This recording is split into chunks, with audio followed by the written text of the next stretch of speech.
और America Hormuz अभियान के लिए जिस तरह का समर्थन चाहता है वो अब मिलने वाला है। नेटो महासचिव ने यूरोप से अपील की है कि हॉर्मुज पर गंभीरता से एक्शन की जरूरत है। अब माना जा रहा है कि नेटो भी हॉर्मुज को खुलवाने का मिशन शुरू कर सकता है। ब्रिटेन और फ्रांस सेना भेजने की मुहिम शुरू भी कर चुके हैं। ब्रिटेन 40 देशों के साथ मिलकर मिशन हॉर्मुज की नींव रखने जा रहा है। ऐसे में माना जा रहा है कि ईरान को भविष्य में बड़ी चुनौती का सामना करना पड़ सकता है। दूसरी तरफ ईरान हॉर्मुज सील करने के बाद फारस की खाड़ी के उत्तरी छोर पर कंट्रोल की कोशिश कर रहा है, क्योंकि अब हॉर्मुज खोलने का मिशन सिर्फ अमेरिका का नहीं रहेगा। इस अभियान की कमान अब नेटो संभाल सकता है। उन्होंने कहा है कि यूरोप को ईरान और हॉर्मुज में बड़ी भूमिका निभानी चाहिए। वो नेटो के भविष्य को लेकर बहुत आशावादी हैं। नेटो को दुश्मनों खासकर रूस से अपनी रक्षा करनी चाहिए। ब्रिटेन के रक्षा मंत्री एक बड़ी बैठक करने वाले हैं।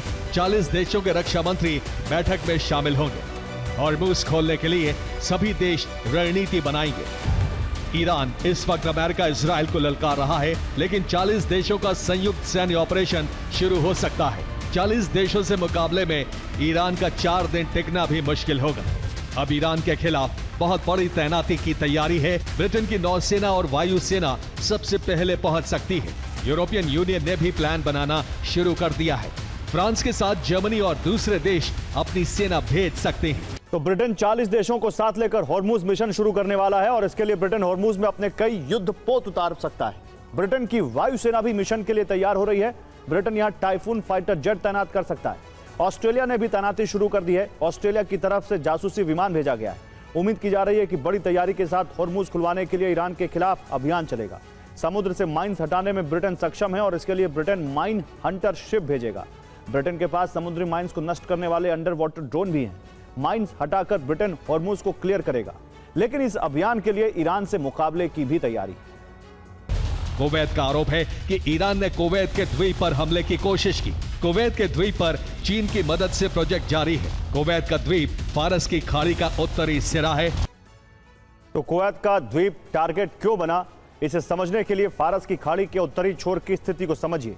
कुवैत का दावा है कि ईरान ने बुबियान द्वीप पर हमले की कोशिश की। कुवैत के इस द्वीप पर मुबारक अल कबीर पोर्ट है। यहां चीन आधुनिक बंदरगाह का निर्माण करवा रहा है। यही समुद्र के बेहद सकरे रास्ते के जरिए इराक का कस्र पोर्ट जुड़ा है। इसी रूट पर आगे इराक का खोर अल जुबैर पोर्ट है। ईरान इसी बुबियान पर कब्जे की कोशिश में है। यह फारस की खाड़ी का उत्तरी छोर है। इराक की तरफ से जहाज यही से फारस की खाड़ी में एंट्री लेते हैं। इराक से खाड़ी का यही इकलौता रूट है जो कार्गो भेजने के लिए बेहद अहम है। माना जा रहा है कि इस रूट पर ईरान नियंत्रण की कोशिश में है ताकि इराक और कुवैत में अमेरिका के लिए नई मुश्किलें पैदा हो तो वही चीन की ईरान पर निर्भरता और बढ़ सके। समुद्र में मौजूद बेहद सकरे रास्ते का नाम खोर अब्दुल्ला है। यह उत्तरी फारस की खाड़ी का मार्ग है। कुवैत इराक के बीच का रास्ता है और इसे फारस की खाड़ी का एंट्री गेट भी कहा जाता है। खोर अब्दुल्ला रूट ही आगे जाकर खोर अल जुबैर मार्ग से मिलता है और इराक के व्यापार के लिए बहुत अहम है। ईरान ने जिस मुबारक अल कबीर पोर्ट पर कब्जे की कोशिश की, इसी को लेकर कुवैत और चीन में डील हुई है। चीन ने यहां कुवैत के साथ 4.1 अरब डॉलर का समझौता किया है। अब चीन के फंड से निर्माण हो रहा है। यहां पर आगे इराक का कस्र पोर्ट है। यह इराक के गहरे पानी वाला बंदरगाह है। हर साल यहां से 80 लाख टन कार्गो का परिवहन होता है। कस्र पोर्ट समुद्री सिल्क रूट का हिस्सा है।